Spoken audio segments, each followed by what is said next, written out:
Alright, so I'm back. I got the 360 mod disk all started up. I think it comes with the latest version of iExtreme 1.6, as you can kind of see there. So I'm going to hit enter.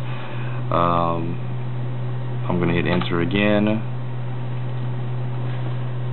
It's going to ask you for some information from your PC. I'm just going to hit enter again. It's going to ask me where's my VIA port. I'm going to tell it. It's going to be different for everybody, so don't copy the B400 that I'm putting in. I'm going to hit enter again, COM1. I'm just going to click on 1, hit enter again. It's going to ask me what type of drive I have. I'm going to tell it that it's a BenQ. At this point the drive can be connected, but it doesn't have to be turned on. I hit enter. Now it's going to ask me where do I want to save this. It's going to save these files in your C program files. You're going to see a BenQ or a Lite-On or a Samsung file folder appear in there if you want to find out where to get your keys and stuff from. So I'm going to just call it docs. You do have to come up with a name. Hit enter. Alright, it's going to tell me to connect up the SATA cable, turn the drive on, turn the drive off, just like how you normally do to get it into mode B. So that's what I'm going to do now. And the drive is frozen, but you need to unlock it by pulling it open or open up the bottom so that you can fully extend the drive. Turn the drive off, push the drive halfway back in, turn it back on, and then you want to hit enter. And so now it's still sending the signal to the drive even though the drive is completely dead. And then right there is going to ask you, was the firmware dump successful? You always want to hit yes.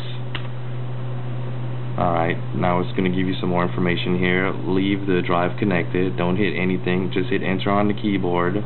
It's telling you not to disconnect anything basically for number 1, and then hit enter on the keyboard, and then it's going to start preparing your new firmware. And right there you just hit enter. It's giving you an error message. It does that with everybody. Okay.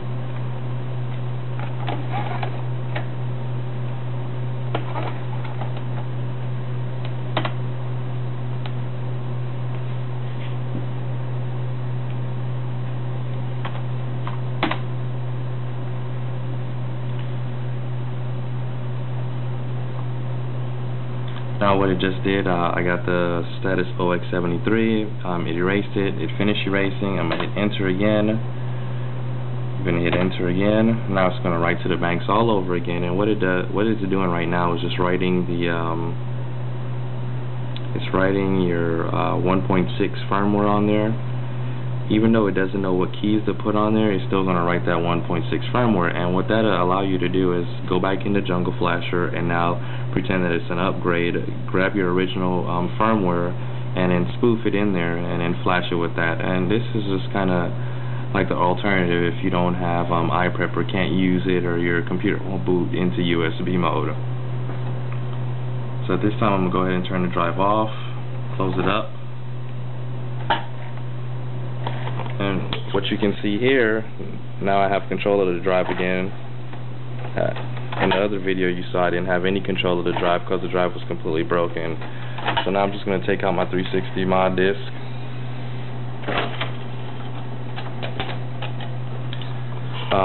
Basically going to click on the Alt Control Delete, and that should reset the computer. And I'm going to go grab the original firmware. Okay, Alt Control Delete isn't working, so I'm going to do a hard reboot.